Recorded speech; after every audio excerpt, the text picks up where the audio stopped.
In 1921, the vibrant black community of Greenwood in Tulsa, Oklahoma, known as Black Wall Street, faced unimaginable devastation due to racial violence. Homes, schools, churches, and over 1,000 businesses were left in ashes, with an official death toll of 36, marking a dark chapter in history. Yet, amid the ruins, the spirit of Greenwood burned brighter than ever. Within days, residents refused to surrender to despair. They set up tents, cleared debris, and began planning the future of their community.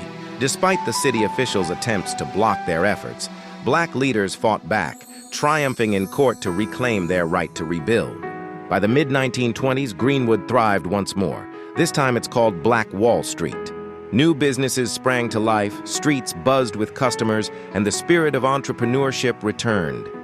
This remarkable journey of resilience not only restored Black Wall Street, but also became a powerful symbol of unity and determination, showcasing how a community can rise from tragedy to reclaim its future.